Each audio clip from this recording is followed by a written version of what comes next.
Welcome back to another episode of Bound by the Cloak. I'm Chandi. And I'm Zoe. So have you ever thought about how and why you were raised the way you were? Or have you ever thought about how people from different cultures were raised? I guess I always wondered about cultural differences in terms of upbringing.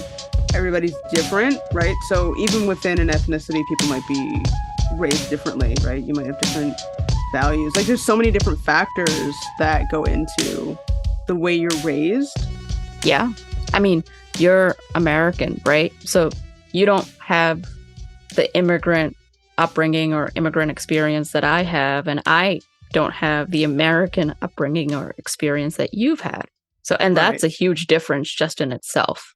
It is. And I wonder sometimes whatever experiences you have with other people, do people think about those things at all? I don't know, but I know as an immigrant child and talking to other people who have had similar experiences, that's something that's on our minds a lot, is thinking about how and why we were raised the way we were. You know, how you're Indian at home, but then you need to be American in school. So that duality is very confusing. When you say be American in school, what do you mean? And that's a good question, but like, you know, speaking English or doing American things, watching American shows, reading American books. What does it mean to do American things? What does it mean to read American books? I guess what other Americans who didn't immigrate here do. So like I think that's what I'm kind of getting at is like, what does it mean to do American things? Like what are American things?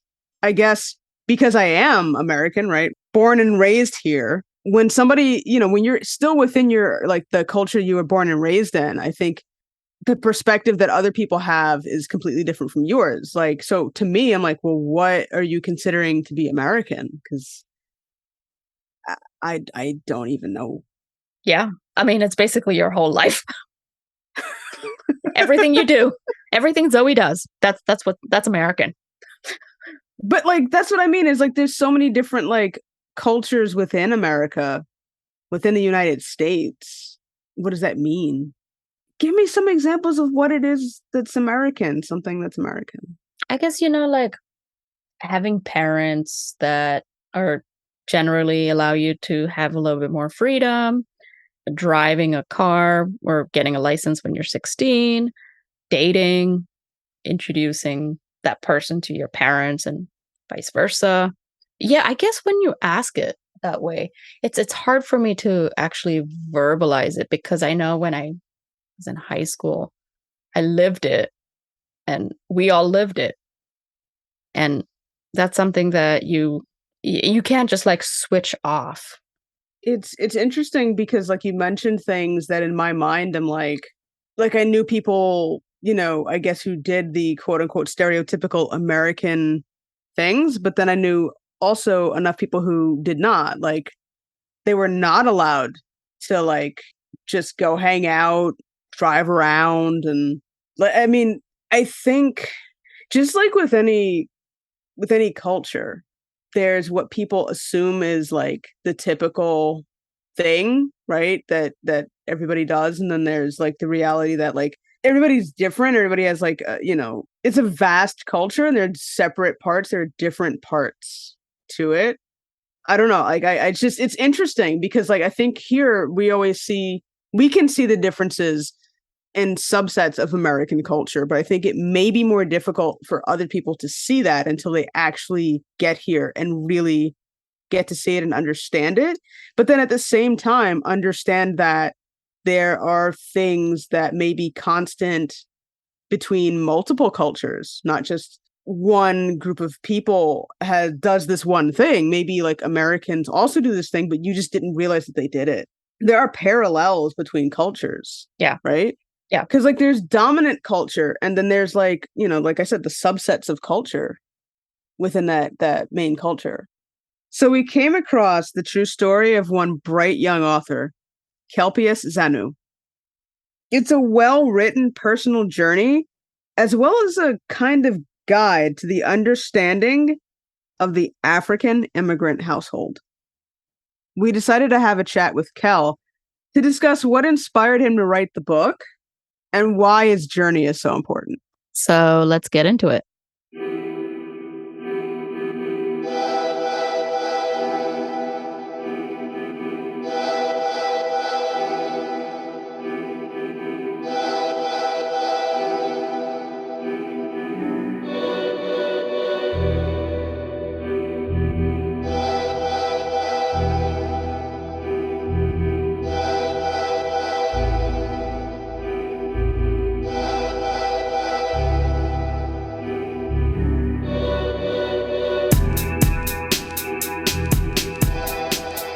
Kel, well, welcome to the show. Welcome to the podcast. Can you introduce yourself? Sure. So, my name is Kel Pius Zanu, but everyone kind of calls me Kel because, Kel Pius is a little bit too hard for them to pronounce. African American. I was born in Niger, Niamey. So Niamey is the capital of Niger. That's where I was born. But my parents are originally from Benin, West Africa. So that's not actually, we share borders between Niger and Benin. My family, for the most part, is in Benin, half of my family, and the other half is in Niger. So born and raised there, I spent, I believe, 8 years in Niamey, spent 8 years there. So my upbringing, for the most part, started there. And then we migrated to the States in September of 2004. My dad was already here. I was born in 96 and my dad came to the States in 99.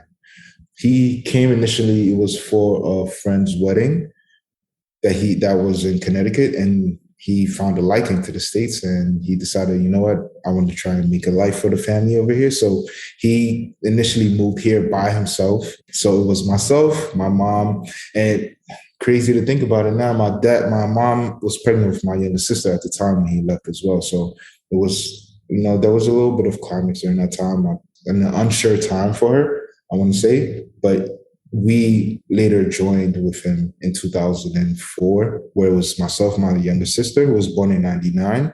And then my younger brother came in at 2006. I mean, obviously you wrote a book, right? Yeah, that's why we're here. That's why we're here. So it's interesting because I always wonder, when I see books like this, what was the inspiration? The inspiration really came from my pastor at church. If you were to ask me, Kel, at any point in stage of my life, would you ever write a book? I will tell you no. I never see myself as an author. This is not something that I planned that, at some point I will write a book. And growing up as well, reading a book really felt more of like a chore to me, unless it was a book that I was interested in. So let's say sports or something.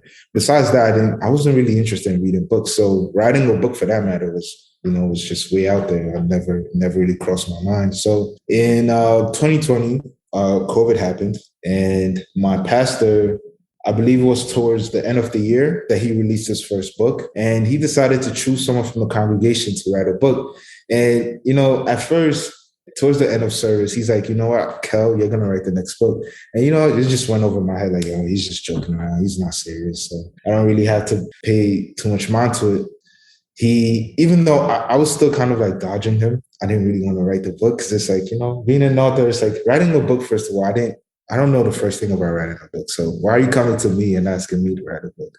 So later on, let's say about a week or two into like when he first kind of approached me to write the book, he noticed that, I was interested, but I was being a little kind of nervous about going about this. So he decided to be the co-author on the book. So he's the co-author on the book. And so all the biblical scriptures, for the most part, comes from him. So those were all his inputs, really. Oh, wow. That's actually kind of cool. Why do you think he chose you? So in the church, it's a pretty small church that we have. Granted, we're all like family. We're very knitted, I want to say. So I am the oldest of all the children, right? So you have the parents and then you have the children. So I will be the oldest one. So everyone kind of like already kind of looks up to me in a sense. So he wanted me to kind of like set the example for everyone else. he's kind of like starting to push everyone in the church to like grow in different areas, really. So he's really been trying to push everyone in their own whatever it is that he finds could be advantageous for everyone in the church. So they say everyone should write a book. You know, we all have stories to tell. But for me, it was like, who's really interested in reading about my story? Like, why do I feel that I'm special to put my story out there? What's so special about Kel? This book is pretty, it's not like it's an autobiography, right? It's about something somewhat different. It's about something that's a little more specific. Why this subject matter? If I was going to write a book, it would have had to be on something that I experienced, right? Whatever it was. But I felt that I noticed that, for example, my upbringing really, like, there was a lot of differences between how I was brought up and how everyone else was. Like, so that one was like the easiest thing for me to kind of gravitate towards, that the African immigrant household really, it was really to kind of like shine a light on how I was brought up in comparison to everyone else's. Because growing up, like especially when I first came to the States, when I started school, for example, in comparison to like school back home, I noticed that the first difference was that aside from the language, I didn't speak English, just French at the time. Aside from that, I noticed that, for example, when we went to school, our schedule was different, where in the morning, we will have the morning class, which probably started around like, let's say 9 o'clock, and we would break around noon.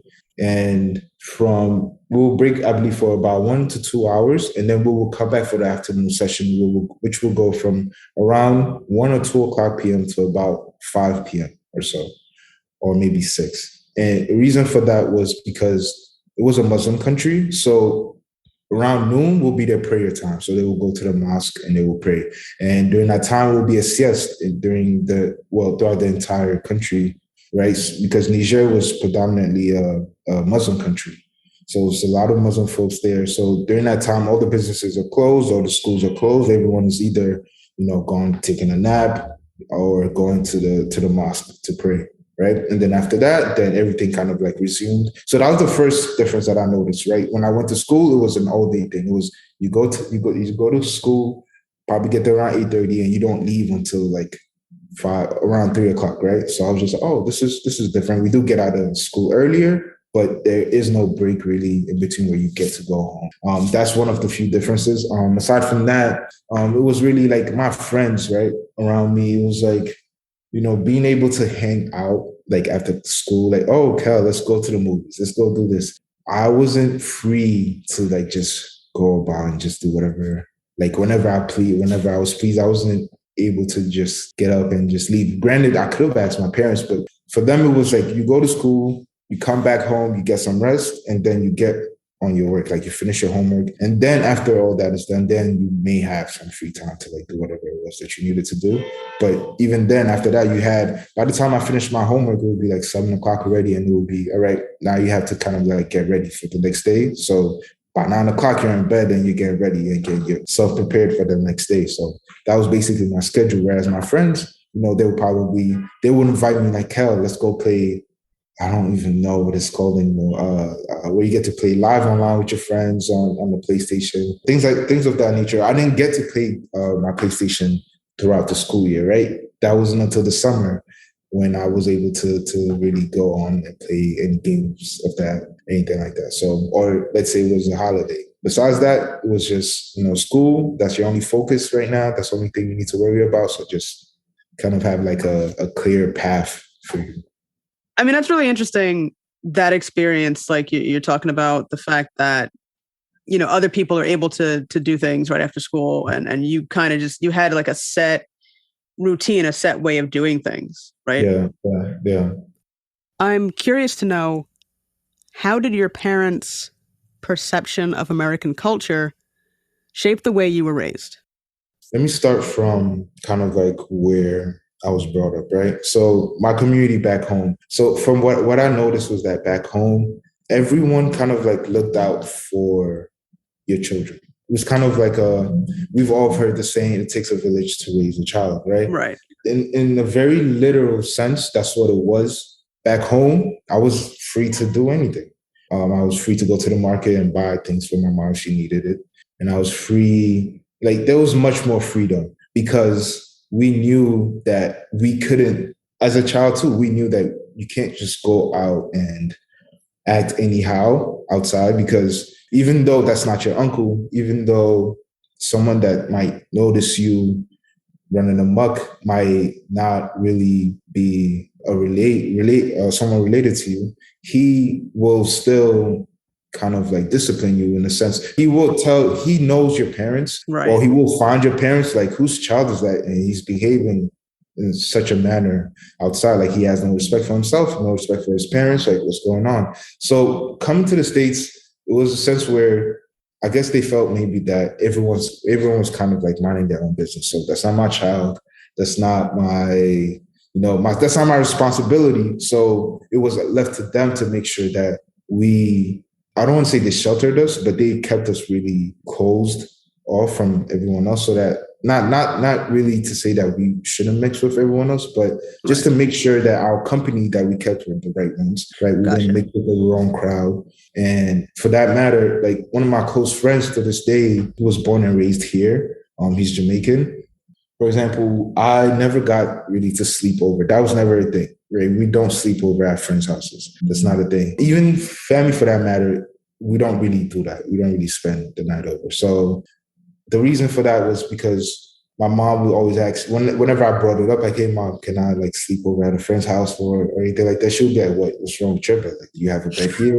Like, what are you going over there to spend the night for, right? So it was like, they were very protective over us, right? They didn't want us to get kidnapped. Like a lot of things went on. So they just wanted to make sure that we were very well kept and very well protected. And they knew at all times of the day, like what it was we were doing, who we were with, right? So that was like their top priority. They needed to know who we were with and what we were doing.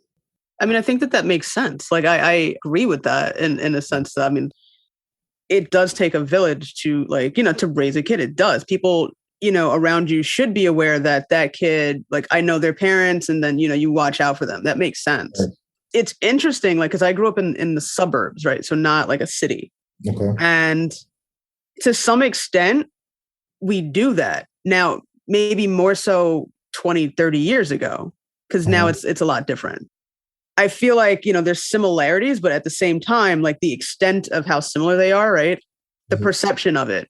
I remember being a kid and I did dumb things and somebody's like, what are you doing? I know your dad. I'm going to tell your dad. And it's like, oh, son, I don't even know who you are, but you know who I am. They're watching you. It's like you have that experience and then oh, crap. Well, when I get home, those things do happen, but you do still like want your kids to go out and do things, but you also want to make sure they're doing the right thing and not doing the wrong thing. So I definitely get that. Yeah. To that point, so when I came to the States, I started in the 4th grade, and between 4th grade and going past middle school, I just felt that I needed to find a way to kind of like get a little bit more freedom. Like I wanted to be able to go out, have fun with my friends, etc. And when I got to high school, I think that's when kind of like the doors kind of like started to open up a little bit for me because, of course I was getting a little bit older now. So they had to kind of like start to let me go a little bit. So for me, well, my path was I wanted to play sports. So playing sports meant, you have games. You're going to be out with friends a lot, traveling the road, going to games and stuff like that. So being that I was always active, whether it be the basketball team or the football team, whatever the case may be, that kind of like opened the door for me as far as being able for them to trust me, to know that I'll be okay if I'm out there, right? Even though I'm out there with friends and stuff like that, they know that I'll be able to carry myself in a well-mannered fashion. That's kind of where I started to like gain my freedom, like from my parents in high school, playing sports. And playing sports also kind of taught me a lot of the things that they were, let's say, trying to teach me as far as like discipline, right? Being able to be disciplined in what you're doing, being able to push through like whatever it is that you're doing when it gets hard. So playing sports also kind of, in a sense, reinforced what it was that my parents were trying to instill within me. So that helped a lot. And I would assume also having that routine after school or even Yeah, daily yeah, yeah, was to instill that sense of discipline yeah, so that yeah, you're not like exactly. straying away from that. And also talking about, it takes a village to raise a child. So, and Niger is a very collectivistic culture, right? And America, for the most part, is individualistic. So that must have been hard for you and for your parents to Right, see those two right. differences and adapt. So when we came to the States, we weren't able to really go to church as much. So back home, we were going to church every single week and on multiple occasions, right? So my mom was in the choir. She was very active in the church. For that matter, I was always with her, right? So let's say she had to go to choir practice on Monday night. We were just at church on Sunday, but here we are again. She's at choir practice. Whether the church had some kind of activity going on Friday night, we were there again. So we were very active in the church back home. But when we came to the States, being that we didn't speak the language, we didn't speak English. I noticed that we no longer had the time to go to church as much anymore. That reason being, my dad was really the only one that spoke English fluently, and my mother, my younger sister, and I were only fluent in French. So that made it very difficult, first of all, for us to get anything done without him. And aside from that, he was our only source of income in the house at that time. So he was always working, and he didn't really have the time to really sit with us or to even let us, find. We came to a country where we didn't know anything. We didn't know anyone. It was just us, right? So it was just the four of us at the time. So we didn't have any extended family here. We may have had a couple of family friends, but for the most part, we didn't go to church as much anymore because our parents were always working. It will be times where my dad would be working like 3 days straight and I would not see him.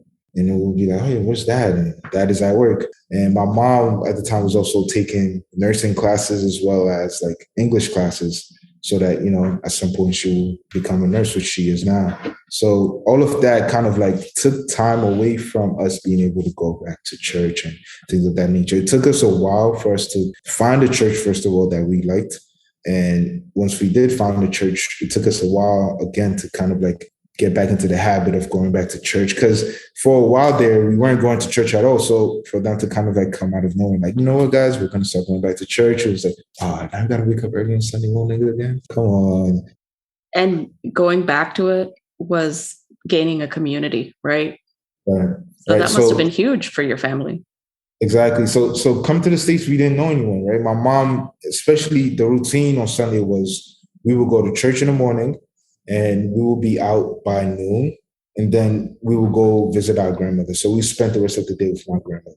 So her mother. So we would spend the rest of the day with her. So that was the routine every Sunday. And my mom's mom was really like her best friend. So they spoke about everything, whatever the case may be. That was her best friend. So when we moved to the States, she kind of felt lonely, right? Because she didn't have anyone that she could speak to face to face. It was always over the phone. And being even that, it wasn't until I want to say a couple months in, my dad noticed that she wasn't really like she felt lonely because first of all, he's always at work, right? So who's really keeping her company is myself and my sister. And I mean, we're kids. What can we really, Right. So she always wanted to talk to her mom, her sisters and brothers back home. So going to church kind of like, especially being that my church is an African church as well, predominantly, we're all African. So that kind of like, we share the same values. So we kind of felt like we belonged. We were home. Got it. So that was kind of what happened with church. So it was good. Yeah, we actually ended up enjoying going to church again. It wasn't really, it no longer felt, after a while, no longer felt like, I wouldn't call it like a chore or we were happy to go to church because, we got along with everyone and we felt welcome there. Not to say that the other churches we went to were not welcoming us, but we just didn't feel at home. Right. Right. It's like finding the right one for you and finding that community. Yeah, exactly. Yeah. I'm curious. You guys landed in New York, but it was cold. It was cold. It's That's true cold. because it's a big difference, right? It's a big difference Yeah. in terms of weather. Yeah. So if you would have wound up anywhere else in the country, do you think things would be different? Like, how do you think that would have affected anything?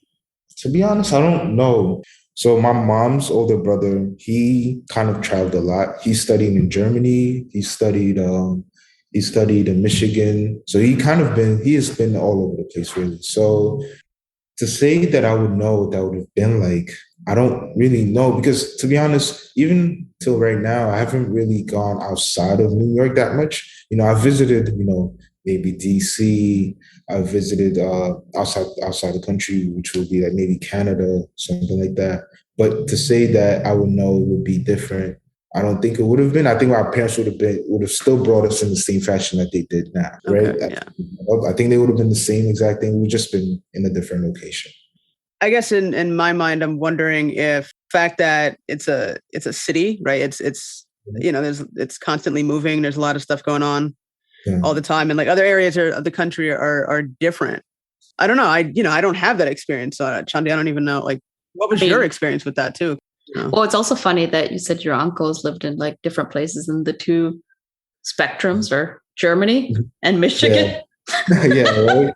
Across the world, yeah. My uncle Yeah. traveled a lot, yeah. So I know for me, you living in different countries, finding a community was really important for my parents, especially my mom, because my dad worked, my mom didn't. So, when the kids go to school, what do? And I have to say that it would have been harder to have a healthy life in a way if we were in a more isolated place. For example, like if we grew up in Montana Right. versus growing up in southeastern Michigan, where you do have other Indian American families. I'm not saying Montana doesn't, but you have less. So I'm just curious about that for you. I guess I have to agree when it comes to when you said that when the kids went away to school, my mom was really left to herself. So she was left to wondering, like, how's the family back home? So it would have been nice to have someone here, or really anybody to talk to, really. But the other problem was that she did not speak English; she only spoke French.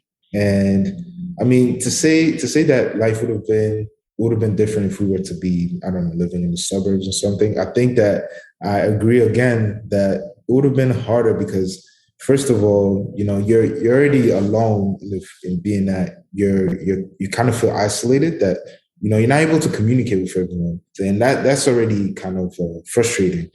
So in a sense, when you're not able to communicate with anyone really besides your husband, who's always at work, and for a good reason, he's providing for the family. And at the time, we didn't know how to communicate with back home. Really, that didn't come in until like a couple of months after we got here, that we kind of found a way to call back home for her to be able to speak with her mother and her brothers and sisters. If we were to live in the suburbs, I think it would have made matters worse. It would have been harder.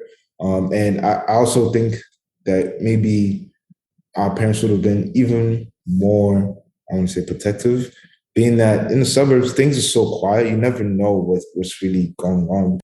Yeah. I don't want to make it sound as if like my parents were like so like crazy overprotective over us, because we did get the opportunity to have play dates. We did have the opportunity to go over to a friend's house, and we might spend a day there, but we were going back home at night. Like we were not spending the night there.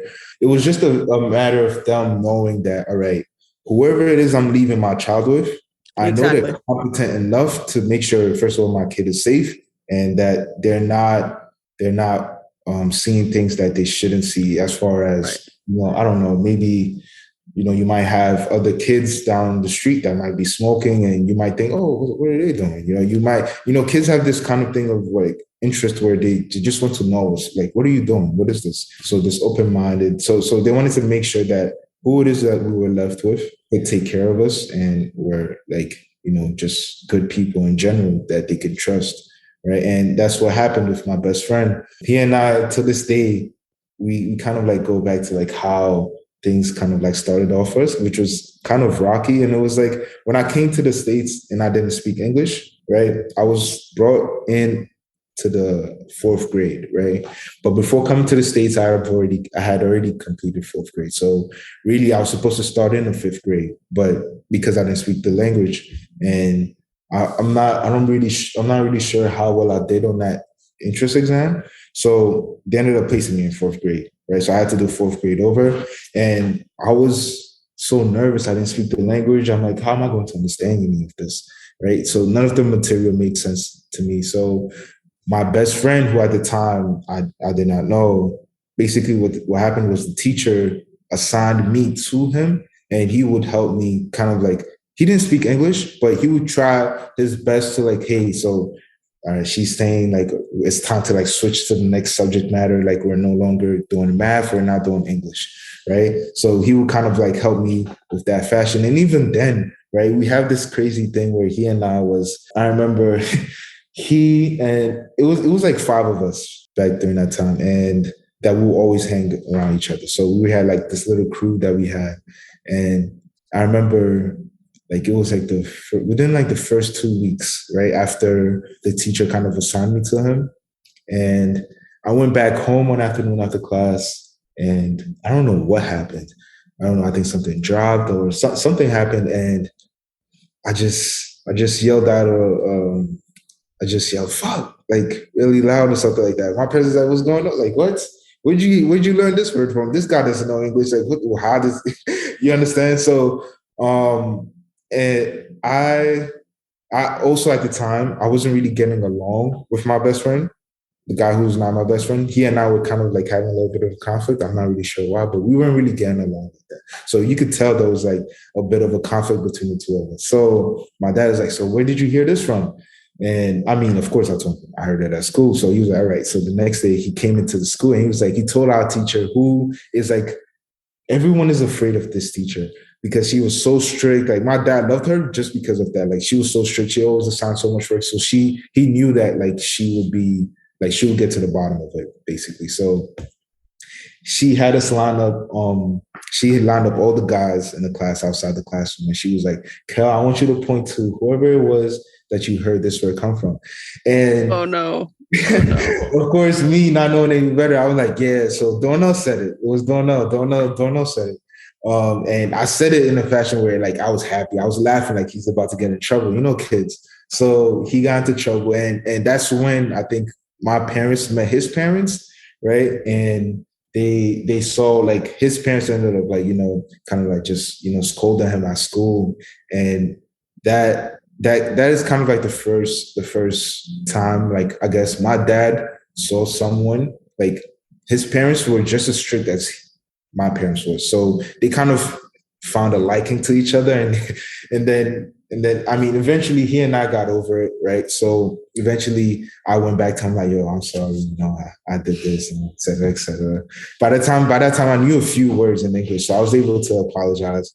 And ever since then we were cool. We started build that relationship, but he was the only person who I was able to like go over to his house, and like because my parents trusted his parents, and they knew that they would be able to like if I was to step out of line, they would make sure I would get back in line.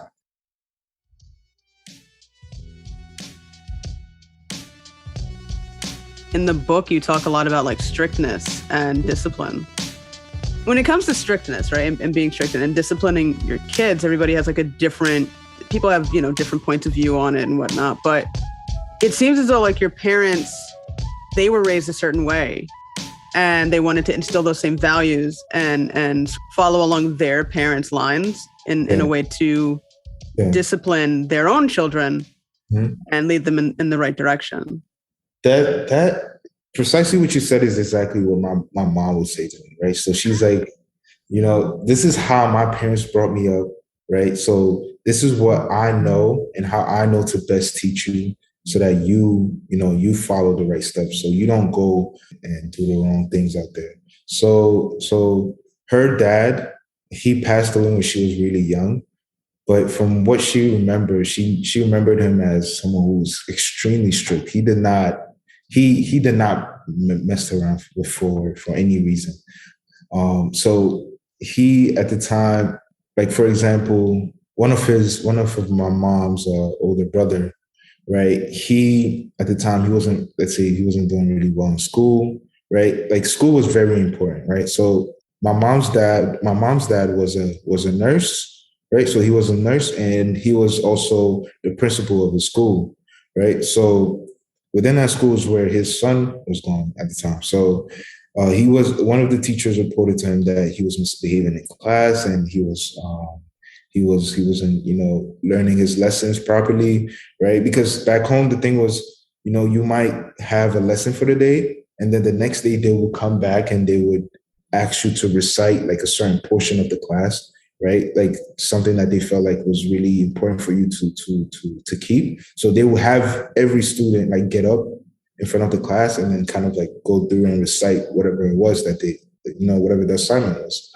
So he wasn't able to do that for that day. And my grandfather, her dad, my mom's dad, he brought him home. And apparently I don't want to make it sound bad as if like he basically really, really disciplined them to the fashion where no one ever really stepped out of line because right? He was one of the oldest brothers, so he was really strict with him. Like it was like you have to set the path for every one of your younger siblings. Everything you did had repercussions, right? Yeah. So don't think that you can just go out and about and do anything it is that you want to do and think that you will get away with it because any one of your actions, each and every one of them will have some kind of repercussion.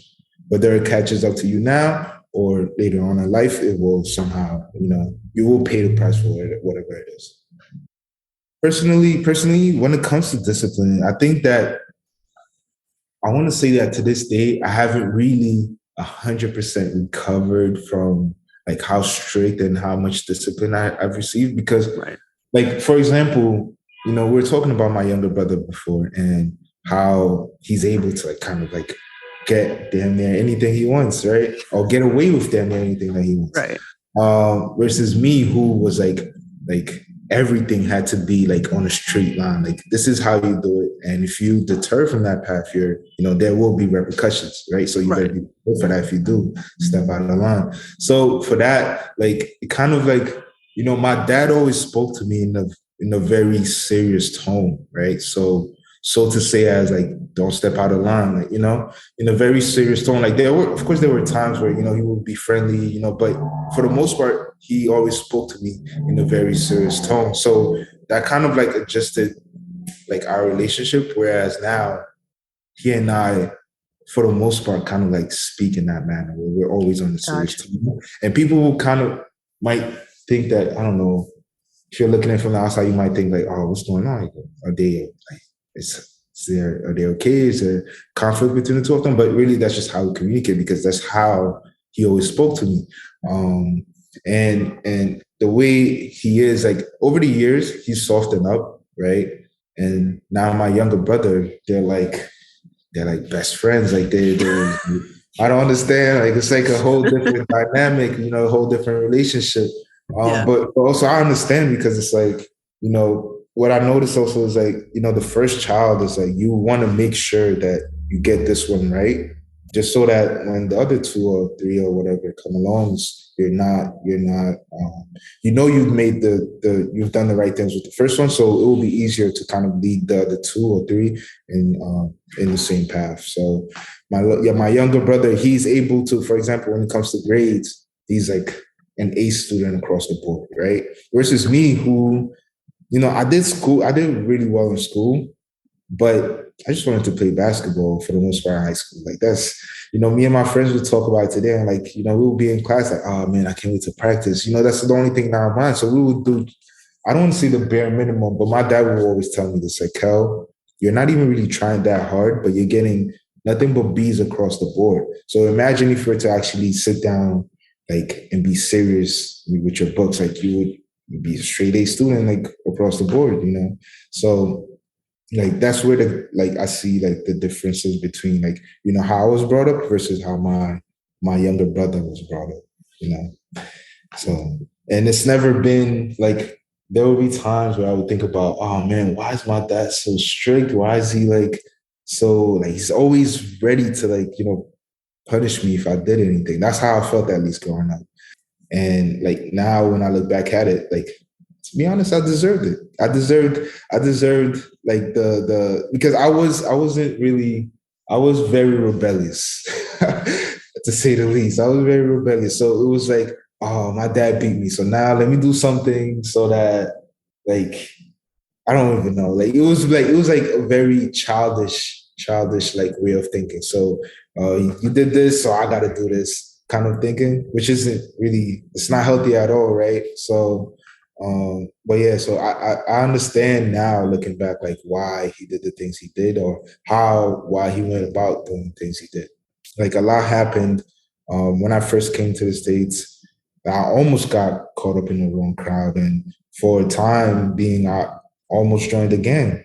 But the second my dad found out, yeah, right. The second my dad found out, he that night, right, because he's been here for a while, so he knows the signs, he knows everything. Okay. So I had some beads that he found, and he's like, oh, he knows what this is. So one night, he said he saw it for about a week, but he just didn't know like if it was what he really thought it was. Like, really? Yeah. Right. So for some reason, I don't know what like how he came to the conclusion that all right, this guy is really like he's really going down the wrong path. So he woke me up one night and he's like, Kel, get in the car, taking me somewhere. So we get in the car, we're driving down and he sees a police officer.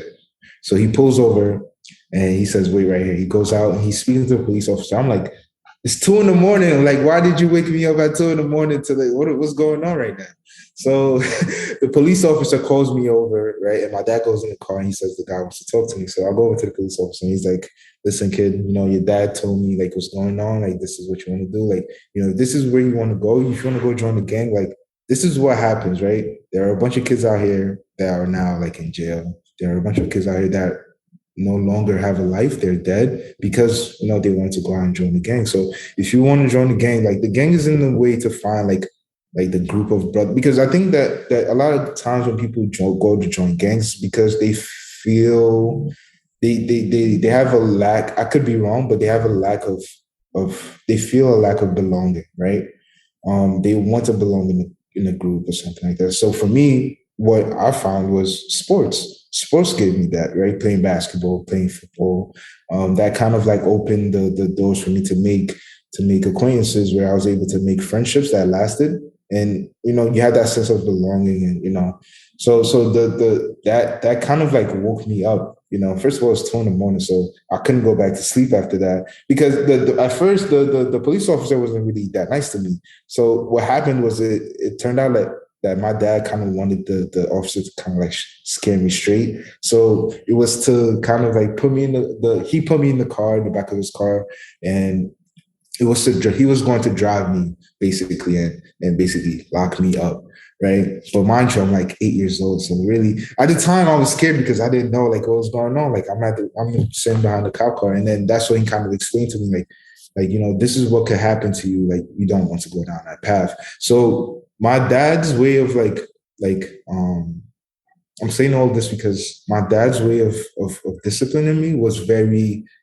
it was very thought out and very thorough, right? Like he did everything for a reason. There was never a case where he punished me because he was having a bad day, or he was just like, let's say he went out and a client misspoke to him and he's not in a good mood. You know, that it was never like he was taking out his anger on me. It was more so like, look, you're not doing what you're supposed to do. And we would have this rule where if he called me out on something once, I only had, you know, 3 strikes in my mouth. So you call me out for the first time, you know, and it will be in a calm tone, you know, a calm manner, in a calm tone.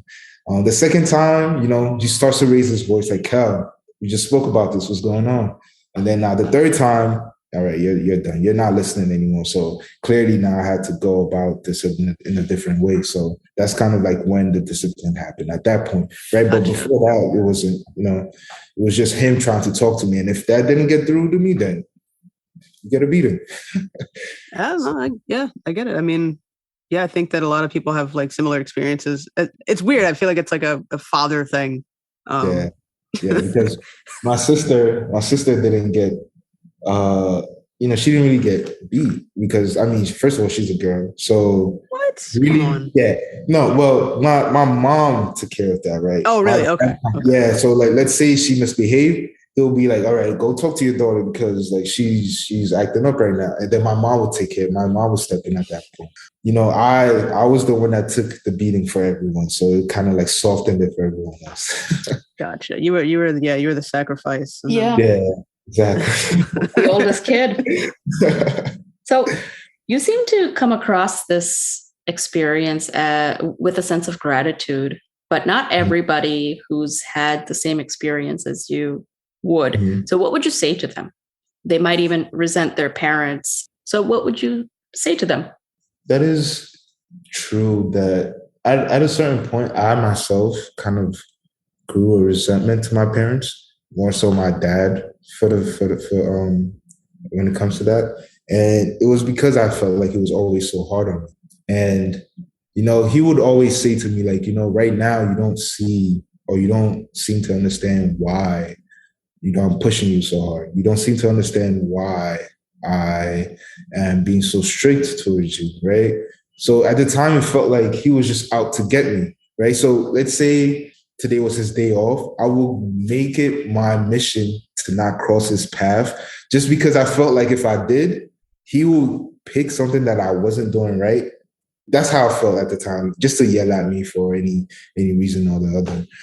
But granted, now, like I said, like now that I look back on it, I did misbehave a lot. Like I did do a lot of things that, were uncalled for. So now that I'm looking back at it, him saying that, as you get older, the more you realize like why, I was so strict to you and why I kind of like was so disciplined you so much. So what I would really say to them is really kind of like have a sense of self accountability where like you have to know, you have to be able to take responsibility for your own actions, right?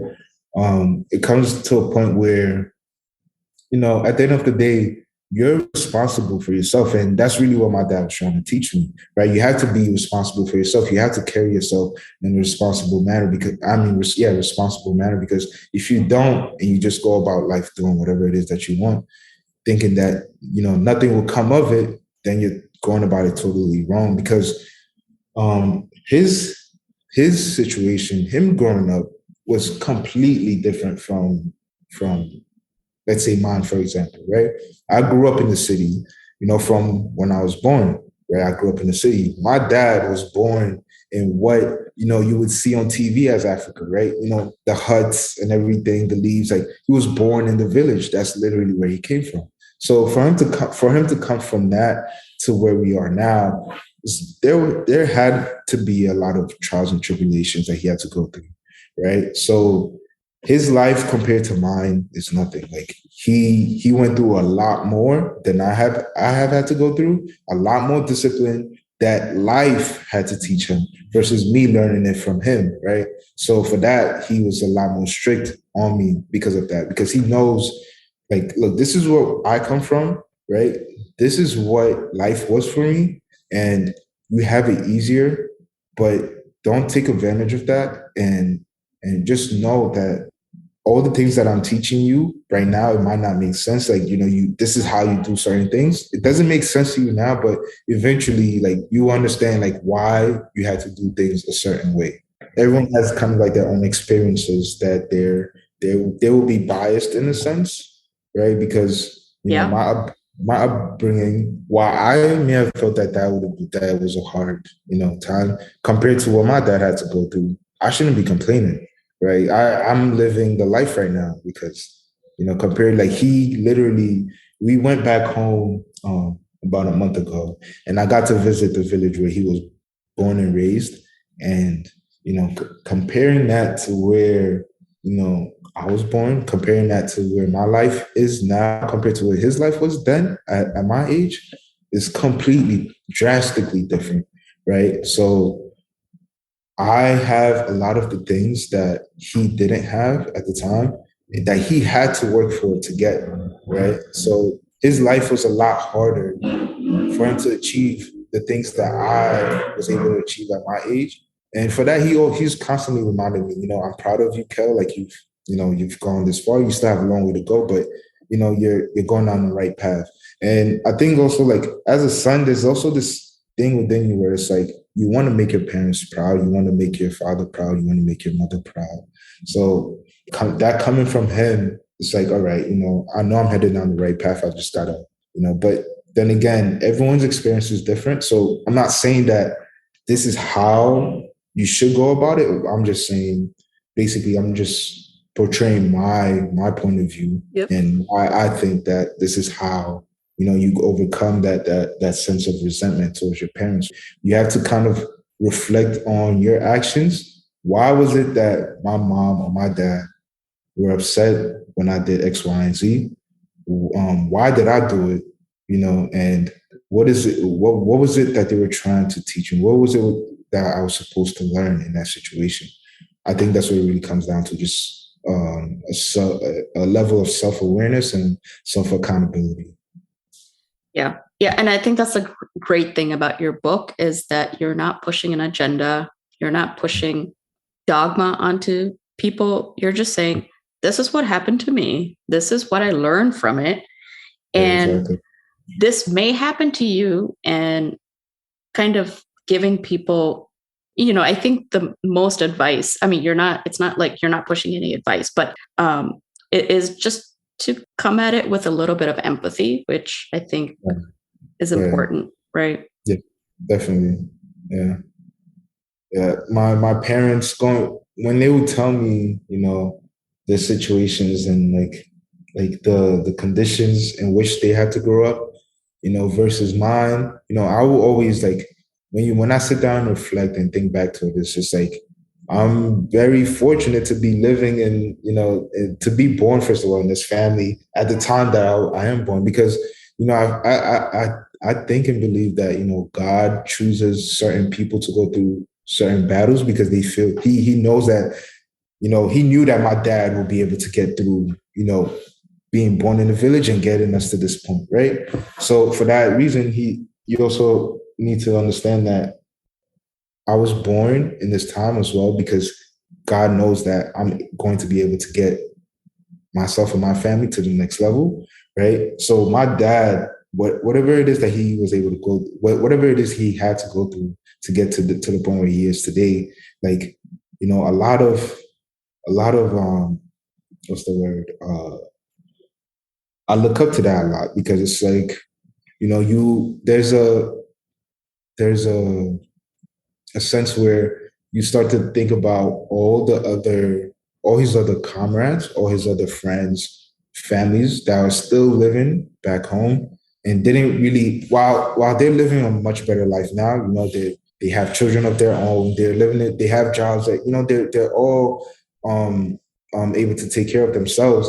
But he went a lot further. So I'm blessed to be in a situation where, I wasn't born in a family. Not to say that they're less fortunate, right? But just to say that I'm blessed to be where I'm at right now. And that's because of how far my parents were able to push themselves to get to this point, right? And my mom's story isn't that much different from my father's. My mom was born in the city, but her dad passed away when she was like 16 years old.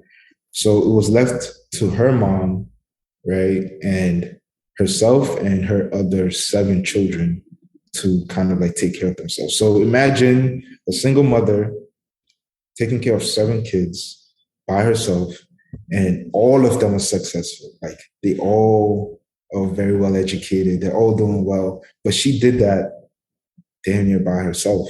So my mom's upbringing too was very hard. So when I think about like how they were brought up and versus what my life has been, it gives me a sense of gratitude, right? Like, and a sense of really the word I'm looking for is gratitude, right? I'm blessed to be in the space that I am now. So I don't know if I personally would have been able to push through all the things that they were able to push through and accomplish as much as they have done. Because for them, first of all, they were able to to get a life for themselves back home prior to us moving here, right? And then moving here is another challenge where you don't speak the language and you have to find a way to make a living for yourself along with raising your children. So you kind of like put all your dreams on the back burner, and now all your focus is on on your kids. Um, when before I came to the States, really, I never see my parents work for a boss per se, right? They were entrepreneurs, right? So my mom, she went to sewing school and she started her own business, like literally around, I want to say around 19, 20 years old. She started her own business, or right around the time when I was born. So she was around 22, right? And she made clothes. She was a tailor, and she was the boss. She hired people. She was responsible of feeding her employees basically, right? And my dad also, at the time, he had his own business where he was, back then, especially back home, you didn't throw out your TVs. So he learned how to fix the television, and he was an electrician as well. So he had his own business going. So they were both very successful. My dad likes to brag about how like he had to walk to school in like flip flops, right? And my first time going to school was in a Mercedes Benz that he had just bought, and he hired a chauffeur to drive me around. So he will brag about things like that. So like to think about like just those two drastic differences, it's like whenever I'm going through something hard, it's just like I don't have. I think back to what they went through, and I'm like, I don't have really a reason to be complaining, because it's like they may have gone through days and nights where they probably went to bed on empty belly. I never went. I never know. Like I've never known what that felt like, right? They like it was hard for them, maybe, let's say, to find their next meal, versus me. I know, like, I went to school, I went to college, like everything. I don't want to say it was handed to me, but I had a better opportunity in damn near every sense, right? So whenever I'm going through something hard, it's like, Kel, just find a way through it, because like things could be much worse. Yeah, no, that's yeah, I think that's one of those things where like your parents were able to like tell you that and help you understand that, right? Like they went through a lot, and so you're good. Yeah, exactly. And Yeah. some people though, it's interesting because some people never hear their parents actually say that. That's what they're trying to do. That's the point they're trying to get across, but you never actually hear them like verbally out loud say that to you. So you don't really connect it until like much later. Yeah, yeah. Yeah. That's the thing about my dad. Like he will discipline you, but after everything has calmed down and he himself has calmed down, then he will come back to you and have you sit down, and he would explain to you like, look, I didn't want to beat you, but this is what you did and it's wrong. So you're going to, there will be repercussions for what you've done. But also he would explain to me, like, at your age, and at the time I'd be like, oh, why is he telling me this again? Like he's telling you, going back to the stories of like how he was brought up. But now, like you think about it and you're like, yeah, like he was right. Like at his age, he didn't have the opportunity that I had. So for me to kind of like, let's say, like growing up, it was a thing where every day I had to read for at least an hour, and I had to do some form of math. Like every grade, he will buy like a book. Let's say I was going to the fifth grade next year, he will buy fifth grade and sixth grade level math books, right? And he will have me go through those during the summertime and read at least 1 to 2 hours a day. So at least for 4 hours of the day, I was doing some kind of work that, that will help me be better in school. So I say all that to say that he didn't have all those opportunities because he wasn't able to even really finish high school, right? He wasn't able to finish high school, but look how far he's come. Versus me, I was able to finish high school, but so like, how much further can I go? How much further can I push myself? So he's always kind of like reminding us, like, Kel, Benny, Jenny, those are my siblings. Like we are in a much better place than they are because they were able to push through. So it's for us to not only handle whatever it is that like they've instilled in us, use that to our advantage and try to use that as motivation to go much further because look how far they've come.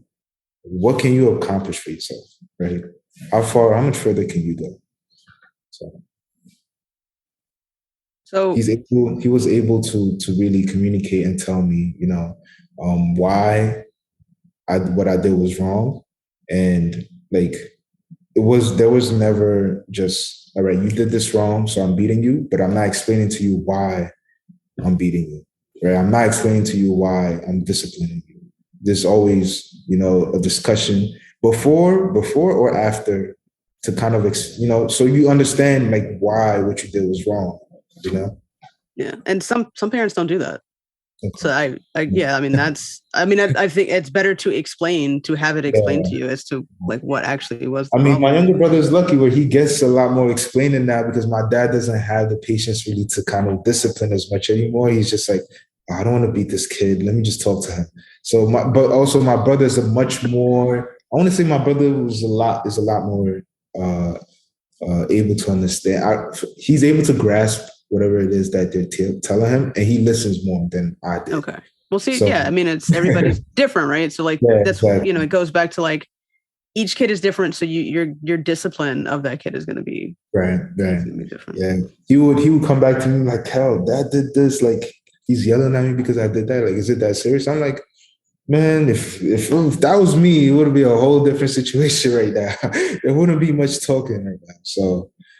Yeah. So you compare your experiences, which is funny because then you kind of understand. Well, because you understand why your parents have disciplined you a certain way, and in a way, you're probably seen as like a father figure, right, to the younger siblings, because your parents probably unknowingly or maybe knowingly trained you to kind of also be that role model. I think that's a thing for a lot of older kids. Across the board, because I've seen that even, my experience and other experiences of like the older kid. So I have to agree there because the whole basis to why my parents were the way they were with me was because I was the oldest, right? So for them, if they didn't get it right with me, then my younger brother and my younger sister would just follow my footsteps. So it would be like, all right, Kel got away with this. Why can't I get away with it, right? Kel was able to do this. Why can't I do this, right? So whatever I did, and to be honest, like my younger brother and I, we're 10 years apart, but I will see him do some of the things that I did, right? But he wasn't there to see me do it. So how is he able to, like, what is it that, why is he repeating the same things, the same mistakes I was making, right? So for me, it's like, if I don't correct myself, then first of all, I can't tell my younger brother and sister to like, look, this is wrong. Because if I go to them and tell them like, hey, look, what you're doing is wrong, then now I'm being a hypocrite, right? I can't give you advice if I'm not applying it myself. Right. So, if really like if my parents felt like if I was misbehaving or if they let me go down the wrong path, then my brothers and my sisters would just follow suit. They would just go down the same road that I've gone. And then, that's three kids down the drain versus they get it right the first time. And then also it kind of I was also kind of like the guy who, I was the guinea pig, right? So if I did something wrong, my sister was there to watch me get disciplined, right? So she knows not to go over there because it's like, oh, I saw what happened to Kel, so I'm not gonna go down that path, right? And the last time I got a beating. I'm pretty sure my younger brother he was old enough to remember, like, oh, if like the worst side of my dad, or like when he really gets upset, he got a tiny taste of it from watching me and how he dealt with me, right? So they know, like, all right, like they kind of know of like, right from wrong just from my experience alone, just watching me and how I was brought up. So in a sense, that's yeah, you're totally right there. Like I had to make sure I was going down the right path just to make sure that my younger brother and my younger sister would not, deviate and go do other things. We're almost like the test kids, right? Exactly. Yeah. We are the test kids. Yeah. Guinea pigs, test kids, whatever you call it, right? Definitely. I agree. One of the things that I guess I want to know, because I see in your book, you structure the chapters in a particular way. Huh? You kind of, you break it down, right? Like, but why did you decide to break it down in that particular way? I want to say, starting off from like the very beginning. So basically, starting to write the book started off by kind of like writing an essay, right? So, what is the topic that I want to discuss? And in a sense, I want to make sure that what it is I'm discussing is able to make sense to the reader when they read it, right? It has to be able to flow in the for them to understand. So going from point A to point B, there has to be some sort of correlation. When I started writing a book, how it was structured was I wrote down based off the topic different points that I wanted to talk about as far as the immigrant household, how I was brought up. So me talking about, the discipline, me talking about going to church, right? The relationship there is that going to church every Sunday, first of all, is not, there will be times where you don't want to go to church, right? You don't always really want to go to church, but you getting up and you going about like making your way to go to church, that also builds discipline. Talking about, playing sports, there's a discipline. So really having a relationship between the different chapters was how I structured writing the book, along with, guidance from my pastor. Really, I think the chapters are actually like laid out in a really, really good way where, it's kind of like, it seems like, it's the beginning of sort of like, all right, this is parents at large, right? Like mother, father, this is how they, how they grew up, how they decide to discipline. And then it kind of just progresses to, like you said, once you get older, right? And you're understanding why they did what they did. It's kind of like a story in a way, but it's not directly like a, like a narrative. It's just, it definitely creates an easier way of understanding the subject matter and like what you're talking about. The chapter one where we're talking about how the father and the mother disciplines their children, how they're equal but still different in the same manner. So things like that, and going all the way down to chapter 10 where we're talking about the art of biblical parenting and different types of parenting styles, things like that. Those are all really structured by how my pastor felt it will be best to present it to the reader. Yeah. So he wanted to go kind of, like you said, in a holistic fashion, the differences between how parents, different parents. So I don't want to say American or, a certain ethnic group, but really parents in general, how they discipline or how they bring their kids up. And then what are the differences between their parenting styles versus our parenting styles, how he disciplines his children, which he also sees, there are similarities between his family, how he disciplines his kids and how my parents disciplined us growing up. So that's how we kind of went about. How being a minority of some sort affects parenting style. Benin being mostly Christian, where your family originally is from, but you being born in Niger and being raised there, which is mostly Muslim, yeah. And being a Christian is a very small minority. Do you think that impacted your parents' parenting style? I think that there were definitely some thought that they had there in regards to the differences between how like a Muslim household versus a Christian household. I'm sure there are many differences there, but what I can speak on is that as far as Christianity goes and how we were brought up. It was always, I mean, we were brought up to not really, look at anyone really differently from us.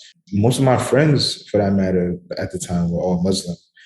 Besides the ones that I did go to church with and things of that nature.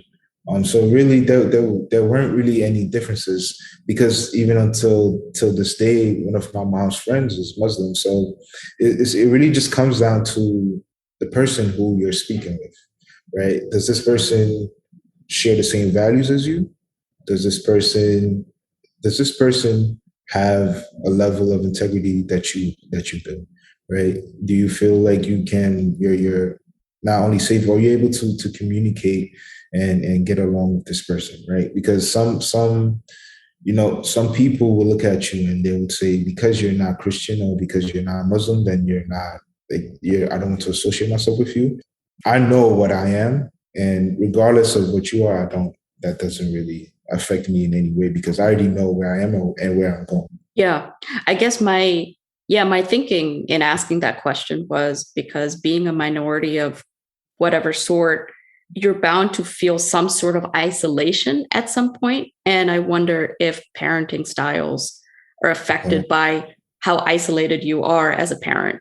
okay, so back home, really, although the country was predominantly Muslim, there were still a lot of Christians in Niger, in Niamey. So we weren't alone. Like, we had a big church that we went to, and probably in the hundreds. Congregation was really large.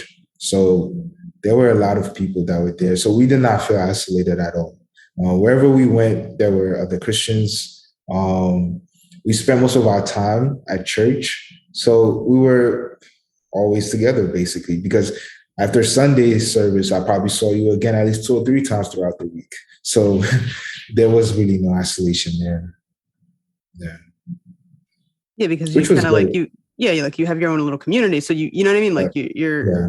you're that's pretty much what you associate with, So Yeah, exactly. Yeah. yeah. And having that community is, vital, right? Yeah, it's very We all need important. that. Exactly. Yeah. I think that was one of the things that I struggled with when I came to the States. Making friends. A lot of people, especially when you're young, a lot of people are like kind of interested, like, oh, this guy doesn't speak French. So they would ask me a bunch of different questions, and I would just be like, yeah, I don't really know what you're saying, but sure, yeah. So although at times it was easy for me to make friends, it was still hard for me to find uh, friends with whom I felt I can I can really communicate to on a level that I wanted to, because it's not everyone that comes with you with you. You're going to feel that the same level of connection. So for me, when I came to the States, making new friends was at first it was difficult, but especially once I got over that language barrier, it was pretty easy for me to make friends. And then it was now left for me to kind of like, all right, this is the right friends that I need to be with, and this is who's your group of friends, right? So like I said, I almost went down the wrong path. I almost joined the gang and everything, but like eventually I was able to tell, like, all right, this is not the kind of like crew I want to belong to. This is not really my group of friends. And then that's when sports came in, and then that made it even easier because at that point everyone in the school knew me because you're on the sports team. So everyone is kind of like, hey, what's up, Kel? Like, hey, I don't know you, but what's up? Yeah. It's like once you find that activity, like once you find something to do, you Yeah, find your exactly. people, and then Yeah. then Yeah, you just like find. basically joining a club or joining a group with whom you share same values, similarities, whatever it may be, whether it's a game or like that's how I was able to make friends, right? Um, so playing sports opened a lot of doors for me, and it taught me a lot of lessons that my parents were trying to teach me that I didn't learn if it wasn't for playing basketball or playing football, and also how to behave because our coaches were really you know they were really big on integrity, right? So if your role on the team is to get rebounds and you're not getting rebounds, it's like you're not doing your job. Like, what are you doing right now? So that kind of like builds a sense of integrity in the player, and then that can now later be applied to a bunch of other things in life. So, If you decide to have kids one day, how do you think your parenting style might be different than your parents, and or the same? I don't know. So how I would go about disciplining my son and my daughter will be basically in the same fashion where how my dad brought me up, but it will be a mixture of how his relationship is with me and my younger brother, where he's able to speak. I'm able to speak to you in a serious tone, and you will know, all right, yeah, dad is serious right now, so I better start behaving. But also in a sense where he knows that if he did step out of line, that there will be repercussions, right? So not really instilling that as much fear, but also communicating a lot more with my children. So I wouldn't be as strict really, because I think it also comes down to how well the my my children are able to I guess to I want to say listen or behave, whatever the case may be, however you want to put it. But like for example, if my father dealt with me how he's dealing now with my younger brother, I probably wouldn't be here. I would still be misbehaving maybe because he's much lighter on my younger brother than he was with me. And that was because I was much more rebellious. I was much more like I was doing things that were uncalled for a lot more than my brother. Versus my brother, who's a lot more able to understand, and he's much more passive. He's not really, So I think it depends on the child himself, and now being able as a parent now after what I've gone through, also being able to adjust, my level of like how do I communicate to my son and my daughter so that they're able to understand. Because there is a study where it's like if you're only disciplining your child, he or she may only grow to he won't really understand why it is he's being disciplined, right? I think it's really important to understand why.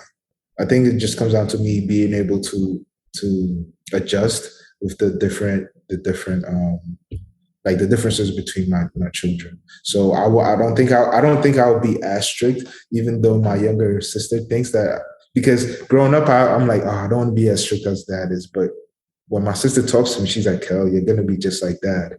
And I'm like, I don't know. I don't think I'll be as strict, but I won't also be as easygoing. Just so that they know, like, this is not like you have to know when to play around and when not to. Like, there's a time to be serious and when not to. But yeah, I don't think that really disciplining your children is the best way of going about it, because I don't want my children to grow to resent me either, right? But I want them to understand that, look, everything that I do for you is out of love and me trying to get the best out of you, and not just like maybe dad is upset. He's like just being mad at me right now, So I think that I just need to be able to adjust myself when it comes to disciplining and being able to communicate with them. I think that's a really big, being able to communicate with your kids. I think that once they understand, which is really the hard part, right? Trying to get them to understand, like, why is it that you don't understand what I'm trying to tell you? But I think that's really the key to getting them to behave properly, being able to communicate. So like you just said discipline, and I'm wondering, like, do you see a difference between disciplining your kids and being strict? Do you think like you can discipline your kids without strictness, or do you think that those two things are like intertwined? Like you have to be strict to discipline your kids? I think that being strict could be, let's say, your parents want you home by a certain time or else, right? Curfew. Or let's say after school, you have to come straight home, right? And then discipline, I would say kind of now we're talking about repercussions, right? So now you didn't come straight home after school. Where were you, right? Now, I don't want to say that like just because they've done it once or twice, now you discipline them. But after a while, when it becomes too much and your child's no longer listening to you, then I think that's when discipline kind of like now needs to step in so that they do know, all right, if I do this next time, this could happen again. And this is a serious thing to think about. Right. So I do think it's intertwined, right? It's just a matter of like knowing when to apply which one. Right. Yeah, I understand. Yeah. As the older one, like looking at my younger siblings, I noticed that I started like as I was growing up to be just as strict as my parents was to them. So like whenever they like let's say my parents weren't around and I was kind of in charge, I would be just as strict with them or just as much of a disciplinarian. Not in fact, not in the sense where I was beating them, although we do get into a couple of fights here and there, but nothing never too crazy. But it would be like I noticed that, as the older brother, I would start to kind of imitate my dad in a sense, right? But also understand that you as being the older brother, I'm not too really like take on that role, but more so like as an older brother, like, being able to express to them or being able to communicate with them in a sense that they're able to understand. Because for the most part, whenever our parents do discipline, they're coming to me next, right? They're coming to me to talk next, like, Kel, like, this is what happened, like, so being able to communicate with them. And I think that in any relationship, communication is vital. Being able to talk, being able to understand each other, why things are to be a certain way. I think that's very important.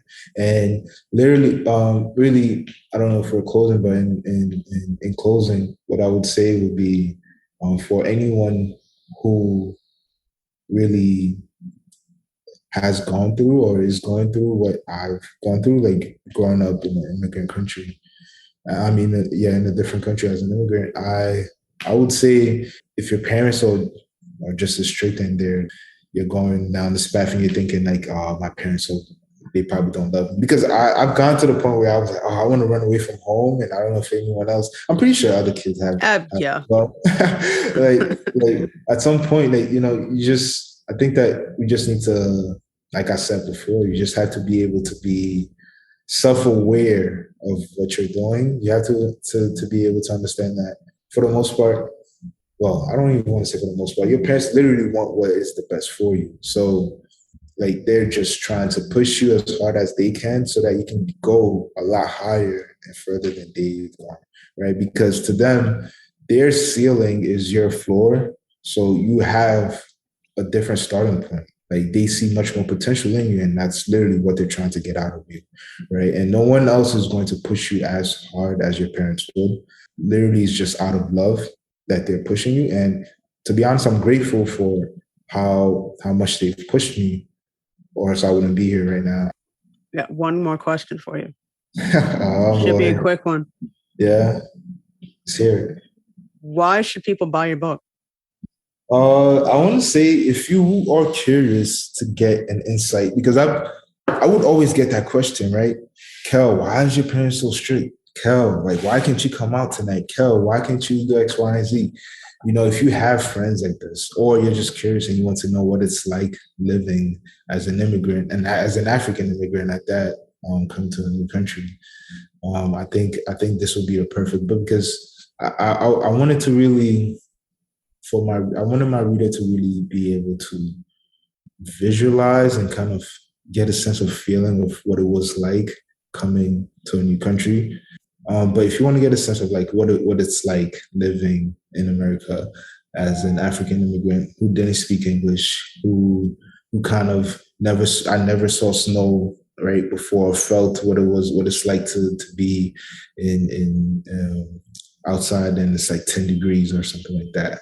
Right. So like if you were curious at all, or you're in a situation where you are currently in what used to be my shoes growing up, if you want to understand why they are the way that they are, I think that this book is able to kind of explain to you why they discipline you so much, or why it is that they the way that they are.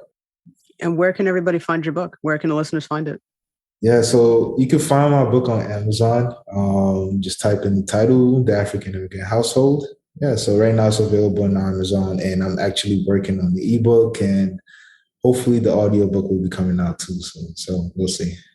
Can you read a passage or just, a couple sentences? The first page and the first line, the first two lines, right? So this is how I hear my dad saying it to me, right? Okay, are we ready? Page 1, right? So you have gotten an A on your exam, but your mate has gotten an A plus. That's your mate. Do they have two heads? So that's literally how my parents would say it to me. Like I can literally hear my dad speaking in that tone.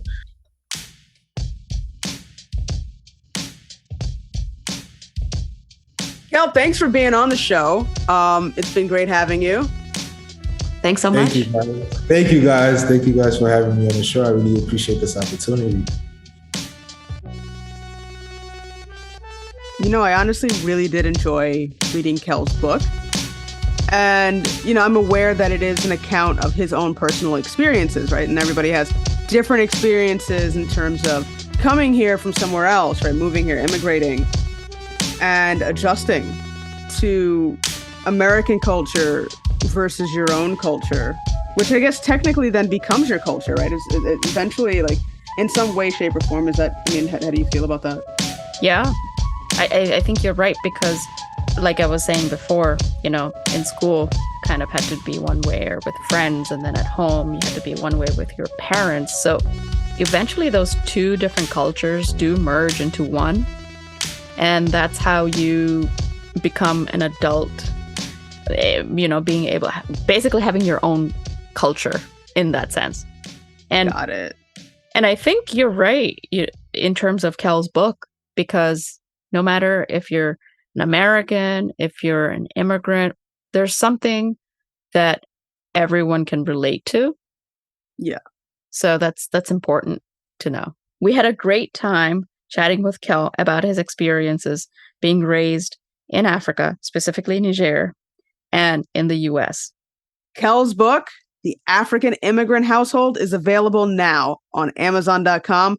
It's a great read, and we'll make sure to put the link in the show notes. Well, I was going to say, I really like the way that Kel broke the book up into certain chapters, because it reads as like a guide, but it also reads as his experience, which I thought was really clever. Each chapter is like a unique phase or a unique topic of his upbringing. But yeah, so the way he breaks down each chapter, it's kind of like an insight into the parenting styles of African immigrants. And it's, once again, this is his own experience, but I like the idea of it being the sort of guide to understanding the African parenting style, while also speaking to his own personal experiences. And it's also funny. Oh, there's some good moments in there. Yeah. It's a good read.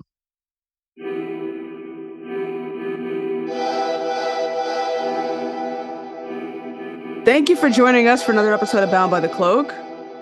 Be sure to follow us on Twitter, Instagram, listen to us on Spotify, Apple Podcasts, Google Podcasts, or really wherever you get your podcasts. Thanks for listening. We'll see you next time.